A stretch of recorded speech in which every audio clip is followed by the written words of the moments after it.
पुरीर बहु चर्चित दिनेश खुंटिया हत्या मामलें 5 गिरफ।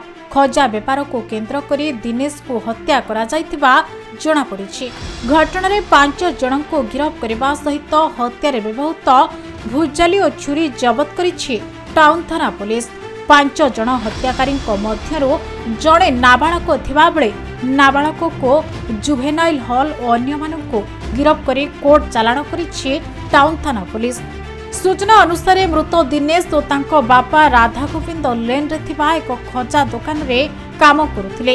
तेबे कोनोसी एक कारणरू उक्त दुकान रे काम करबा को दिनेश मना करथिले।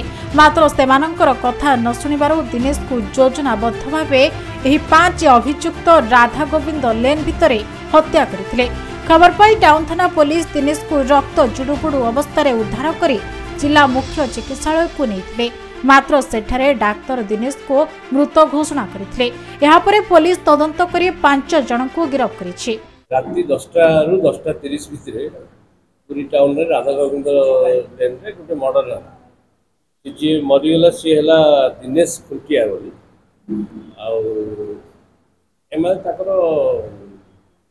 सेही दिन गोटे बेलू दिनेश खुंटिया आमर जो हरिगुड़िया दुकान अच्छी बाणुआ साइड से जाइए गोपाड़र बापा से कम करते मिठा दुकान से धमक देकी आसिले दुकान काम छाड़ दियो आ पड़े ना तुम बाप पुओ 2 जन जाक मर्डर 2 जन जा धमक देकी आसिले से जिनसा गोपाल आसिकी कहला कान्हा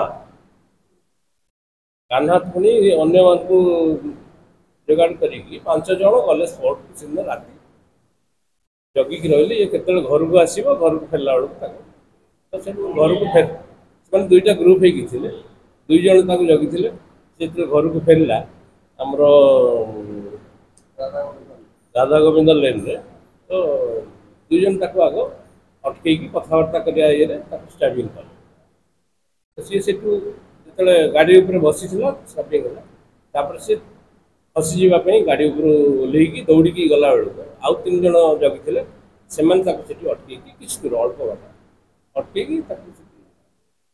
अटैक कले गलापर सी हस्पिटाल को दिगला पुलिस खबर पाई सागे सागे पहुँचला 10:30 माने प्राय 10:15 टाइम घटना हो हस्पिटाल को नियाला हस्पिटाल डॉक्टर डेट बोली डिक्लेयर कर तेणु तापर आम वेपन अफ ऑफेंस जोड़ा जो मारी सी से सब आम सीज कर चोरी गोटे भुजाली गोटे 5 जन जाक एक्यूज आमर अरेस्ट होती जड़े अच्छी छोट जुवेनाइल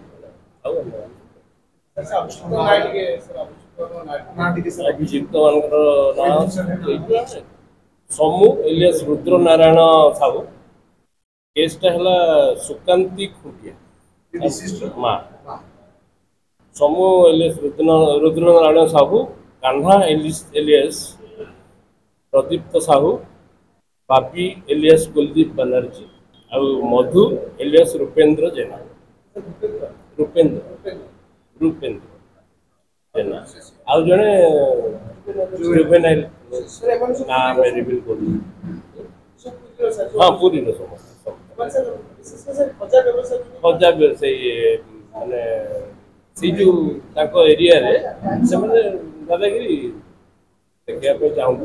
पुरीरू तपन लेंका को रिपोर्ट खबर ओडिशा।